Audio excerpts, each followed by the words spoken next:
guys, this is Carrie of Chantel and Carrie on the It's a Chantelibration channel. I'm doing a solo video today, at least the most of it, just because it's a little bit of an emotional topic for Chantel still right now. So I'm going to give you my first-hand account of our birth story. If you guys have been following us, you'll know that our daughter Mabel was born 2 weeks and 1 day ago, 2 Saturdays ago, and we had some unexpected events that kind of threw us off track a little bit in our birth story. So before we get started, I'll just kind of rehash some of the things you guys probably already know. First, Chantel, very crunchy lady. Wants to do everything natural, wants to do everything as organically as possible. And so for the last 2 years, she has been planning her birth story and trying to make it as authentic and natural and organic as possible. I mean, we've had cloth diapers ready to go for almost 2 years. She and I started trying to get pregnant, 14 plus 9, 23 plus the 2 weeks, so almost 2 years ago. It took us 14 months and several tries to get baby Mabel in the oven, but we did it. And I found out last Black Friday that Chantel was pregnant. It was a pretty great day. From the very beginning, if you know my wife, you know she's a very dramatic person, very animated in every way, and her pregnancy was that way also. Very exciting time for both of us, very nervous time for both of us, very anxious time, but it was awesome and a truly overwhelming feeling. And lots of planning went into every move that we made during her pregnancy. Most women have morning sickness. Chantel had 24/7 sickness, and it lasted all 3 months of the first trimester and part of the second trimester. And then she started getting these headaches, blinding migraine headaches. And then her hands and arms started to go numb. And then every part of her body swelled up. And you name it, if there was a symptom that she could have contracted, she got it. God bless her. She had a rough 9 months. Back in May, we started going to our birth preparation classes. They were recommended to us by our midwives at our birthing center. And we were full force preparing for natural childbirth. If Chantel has a scratch somewhere, you're going to know about it. You're going to know how bad it hurts until it stops hurting. But when it comes to big pain, she is tough and she hunkers down. So I wasn't concerned about her going through natural childbirth. I was more concerned for me being able to coach her through it. So we went to some birth preparation classes. They were fantastic. We really learned a lot there, and our birth center was super supportive. And as the months went by and we got closer and closer to our due date, Chantel got enormous. She didn't gain a lot of weight, but the baby, Chantel's only 5'2", and baby Mabel, all of her was outside of Chantel. So she wasn't carrying any of her in her body, it was in front of her body. And so we knew, without some intervention from the birth center, she was not going to drop. So at the beginning of month 9, our midwives put Chantel in a kind of like a belly band. It's like an ace bandage. It velcros over, pulls the baby back into mama's body to help her drop, and that worked. And Mabel dropped down pretty quickly. When we got to the second half of week 39, Mabel was due on Friday the 7th, and on Thursday the 6th we went in to the midwives, and Chantel got checked out, and baby had dropped, but Chantel wasn't dilating. We couldn't get her to dilate, so they decided to do a balloon insertion into Chantel's cervix to cause it to dilate. So they go in there, they push the balloon through, then they fill the balloon with water, makes the cervix dilate, and stimulates labor. Here's where things started to get complicated and very tricky.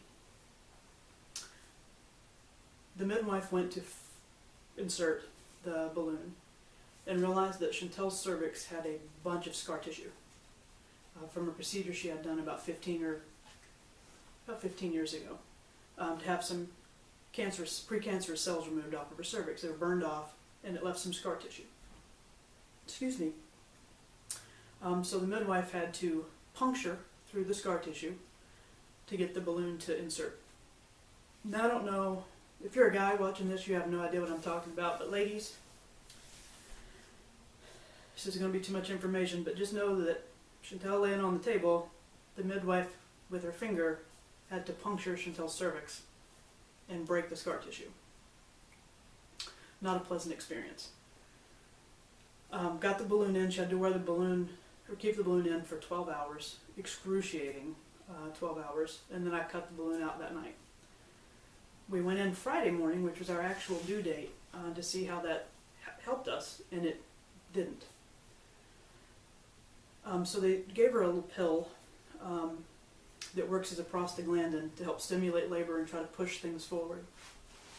They gave that to her. We came back home, went back, and it started labor. She started having contractions. We went back up there that afternoon, but things just were not progressing. So they were going to give her another pill and do this one by inserting instead of swallowing. But they wanted to monitor the baby a little bit first. So we got Chantel all hooked up. The baby's heart rate was great. Chantel's heart rate and blood pressure were great. And then about an hour in, Chantel says, I think I have a fever. We check her, she's running 102.1. That doesn't sound good. Let me back up.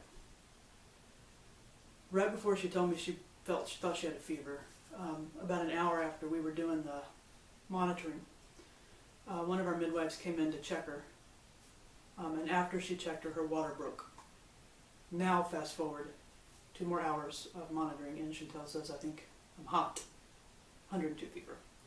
So we're working frantically to get her fever down. Don't know what caused the fever at this point, but trying to, if she's 102, then the baby's 103, and we need to bring her fever down.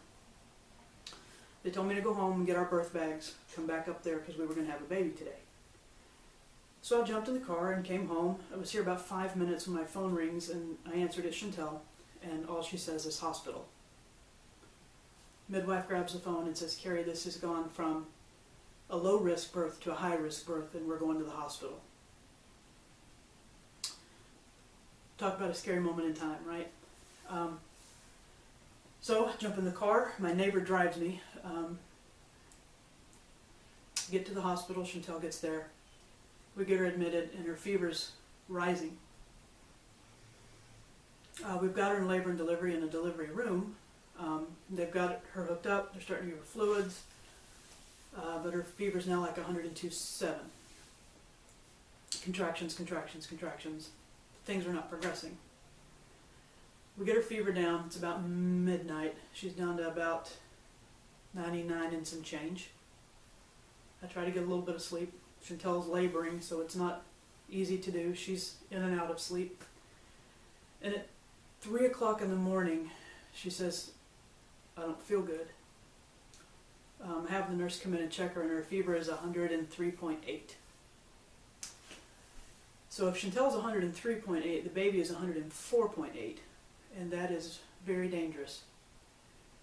I called our midwives immediately and told them what was happening. What do I do? Meanwhile, they're packing Chantel with ice. So on her little hospital bed, she has got 20 bags of ice tucked all over her body, trying to get her fever down pretty quickly, and that did work. That's when I decided to talk to Chantel with our midwife. We talked on the phone first, and we thought maybe an epidural at this point would be a good idea. Now, y'all keep in mind, the hospital was not ever part of our plan. We had candles and snacks and juice and bottled water and music and beads and mantras and positions and birth class and a birthing center to give birth in, and suddenly we're in the hospital and Chantel is not doing well.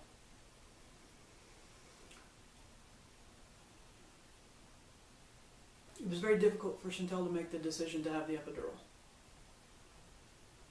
But she did. And our thought process there was, if we can get her body to be numb from her rib cage down, then she can labor without pain to try to get the labor progressed. And they were going to give her Pitocin to speed that up and make those contractions a lot stronger. So we did that, knowing that once labor got into swing, we could then back off the epidural and she could still give birth naturally, even if it was at the hospital and not the birth center.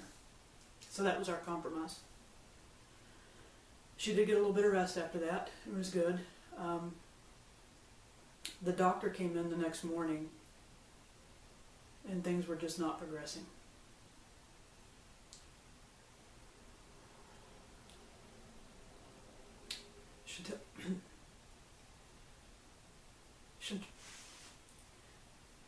Chantel tried for a very long time to get that labor to progress. She pushed and labored and labored and labored in just agony for several hours. And our doctor came in. She had been in periodically, checking on things and checking Chantel and all of those things. And she went in and tried to move baby's head around a little bit to see if that would help her come on down, and nothing was working.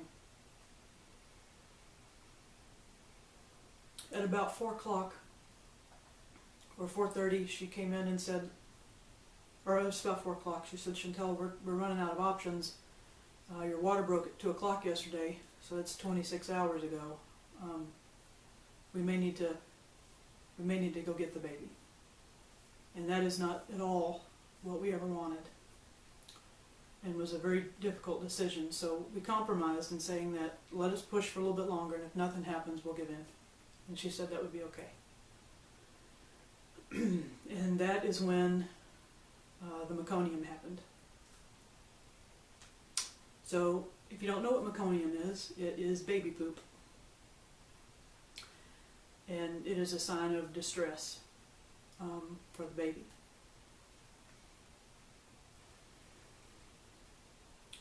And it was not just a little bit. Our midwife was there also, and our doctor and our midwife both said it was the most amount of meconium they've ever seen come out pre-birth. So that was a scary moment.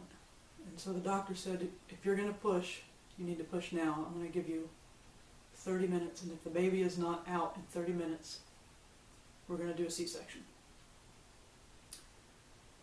It's a scary moment. So Chantel and our midwife and our nurses in labor and delivery, my bonus mom, my sister-in-law, we had Chantel every way from Sunday. She was hanging off squat bars. She was on peanut balls. She had her knees behind her ears. We were pushing in every kind of way you could possibly push to get that baby down. And she just wouldn't come.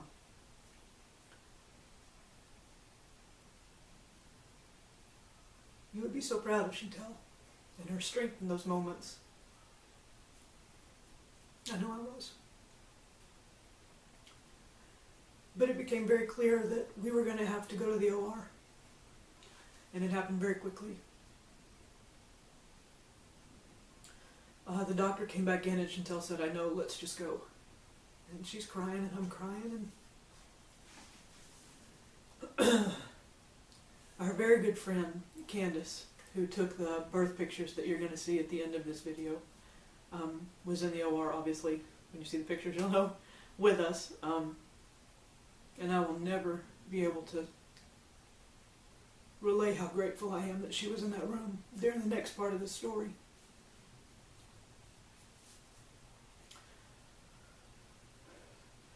We get to the OR, and everything is going according to plan. They tell us that the birth should take about an hour and 15 minutes from start. Get the baby out, get Chantel sewed back up, baby cleaned up, skin to skin, on our way to recovery. That did not happen. we got started, and the doctor made the incision. Now Chantel is awake. She's got the epidural in, and an anesthesiologist that is pumping some good drugs to her, so she's numb from her rib cage down. But can feel, jerk and jerk and pull, but can't feel any pain. She can just feel her body being moved around. And there's a partition about here on her that blocks her from seeing what's happening. And her arms, of course, are on the cross. So I'm standing behind Chantel, and I've got my right hand on her head, and I'm holding her left hand, and Candace is off to my left taking the pictures.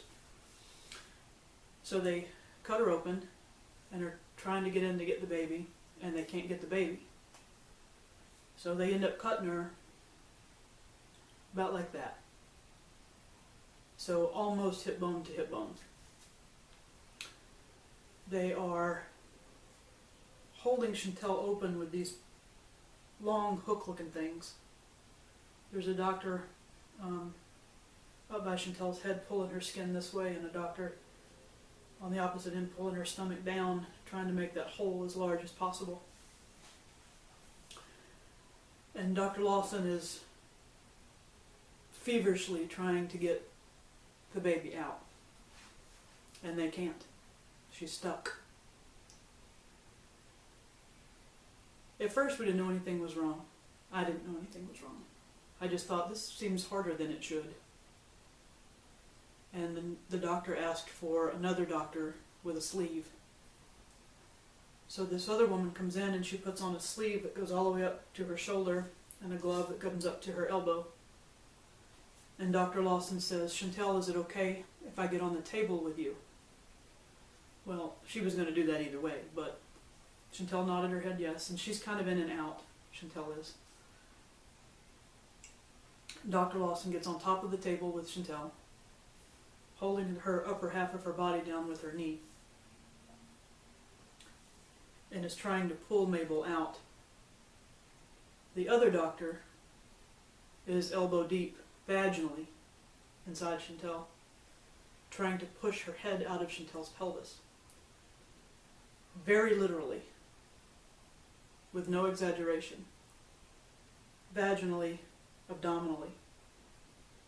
The doctor's hands are like this around my daughter's head, trying to dislodge it from Chantel's pelvis. And they're saying things like, "I can feel your fingers, do you feel my hand? Okay, turn. I can feel your hand, do you feel my fingers? Okay, turn." And they do that for a minute. I don't want to say a couple of minutes. It was probably a minute or a minute and a half. And they can't get her out.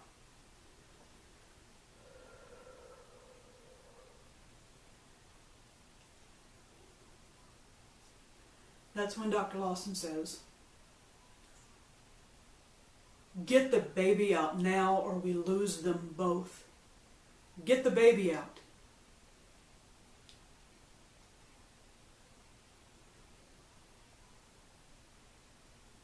What?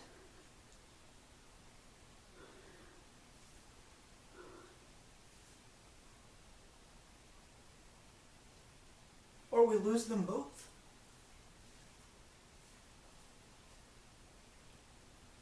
I looked at Chantel was out at that point, kind of drifted off. And I looked at Candace and she looked at me and we were scared. I was looking at her for validation that I had heard what I just heard, and I had.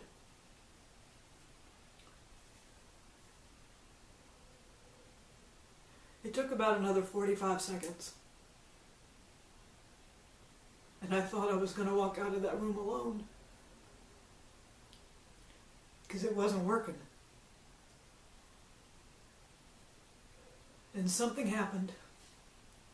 And Mabel's head came loose. And they got her head out.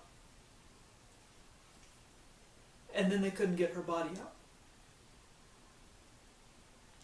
And it took another 30 or 45 seconds to dislodge her from inside Chantel. But they did. And handed her off immediately to NICU. The NICU nurses took her and she's not making any noise, which is a good thing because of all of the meconium. We didn't want her to ingest it. And I'm looking at Chantel, and she is gray.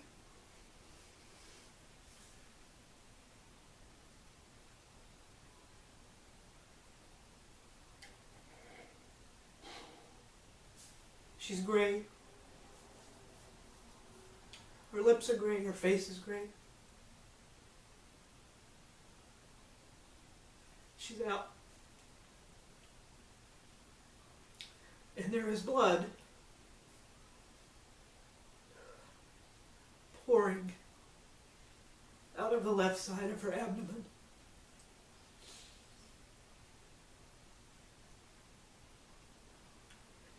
Ten or 15 seconds after they took Mabel, the NICU nurse threw her hands up and she said, "Baby's okay, baby's okay." And I looked at Candace and she shook her head yes. And I went back to, I didn't leave Chantel, but I went back to focusing on Chantel after that. She said, the nurse said that. And Chantel's blood pressure dropped to 44/22. And I thought she was going to die. I thought I was going to watch my wife bleed out on the table in front of me.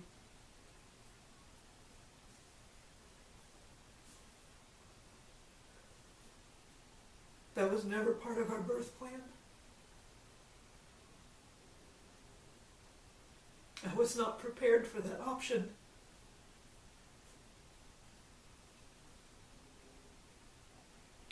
Dr. Lawson and her team were amazing. Truly incredible.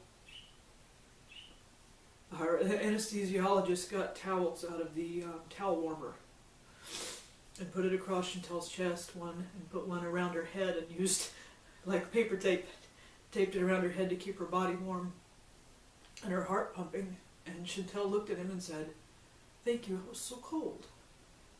And it was because she was losing all of the blood in her body.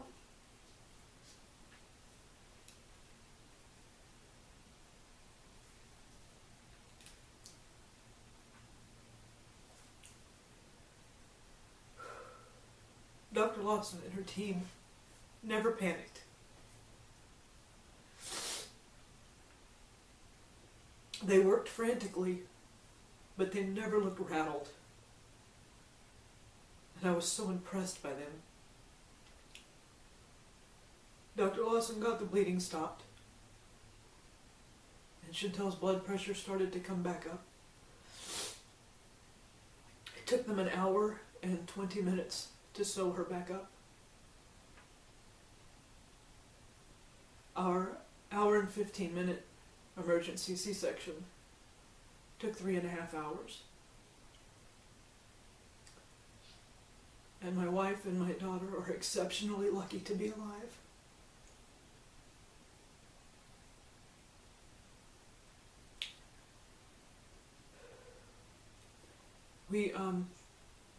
I got to put Mabel's first diaper on and hold her in my arms in that room after they got the bleeding stopped and Chantel's blood pressure came up. And they were sewing her up and we knew she was going to be okay. I held her and loved on my daughter, and I brought her over to see Chantel.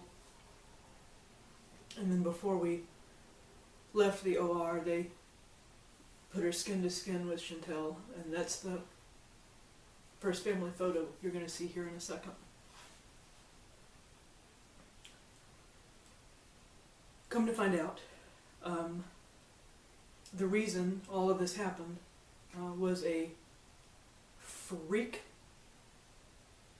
never happens, always possible, never happens, infection in the amniotic sac and in Chantel's placenta that happened after her water broke.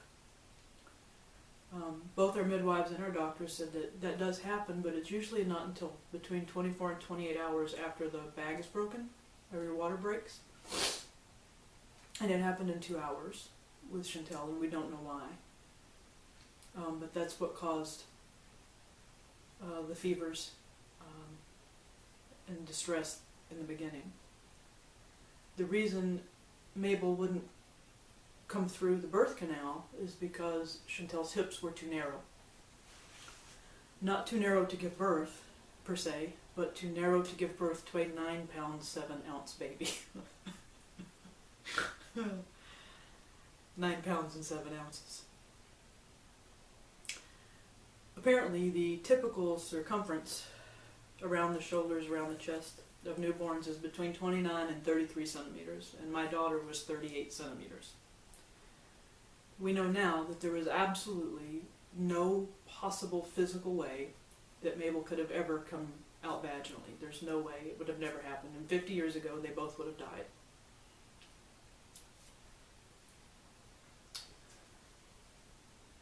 And could have still, had we not had the C-section. Never part of our birth plan. And it was, and it's still very hard for Chantel to not have had the birth that she wanted, to not to have that experience of pushing Mabel out, of having that bond with our daughter. We never anticipated medical intervention of such degree. But I will be forever grateful for Dr. Lawson and their team and our midwives, who were absolutely sensational.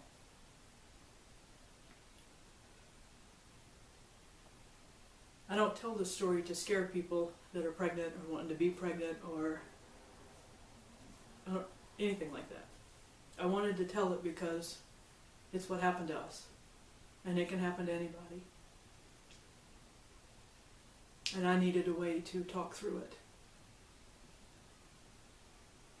Because when you're in that moment, you don't get to break down and talk about it and share your feelings about, I almost lost my wife and my daughter. I almost watched them both die in front of me. You just take care of your family. And that's what I've been trying to do. We were very vocal on Facebook before the week, 2 weeks before she was born, and I put a countdown thing up, 10 days, 9 days, 7 days, 8 days, 7 days, 6 days. And I hit the it's go time button and let everybody know we were in labor, and then nobody heard from us for 2 days, and this is why. It wasn't because we were being selfish or trying to scare anybody or not include our friends and family in our birth story.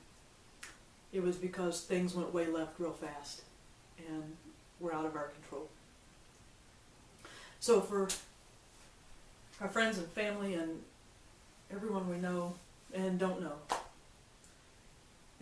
this is what happened to us, and we're okay. So Chantel and Mabel are recovering very well. They've both come a very long way over the last 2 weeks and are doing exceptionally better than we thought they would be at this point. So enough about that. It's time to meet the family. So here is, oh goodness, here is Mabel.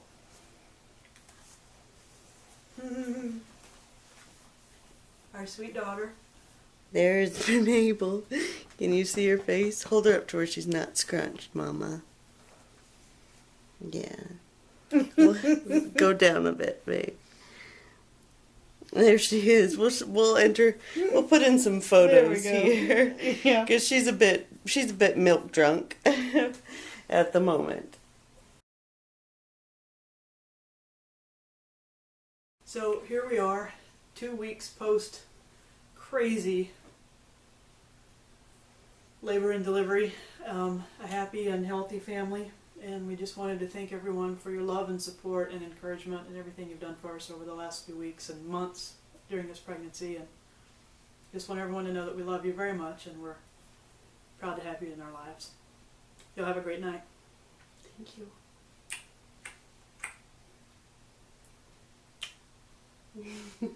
So before we go, I forgot to mention during my very emotional testimony about our labor and delivery, after delivery, part of this recovery process, we were in the hospital for 6 days,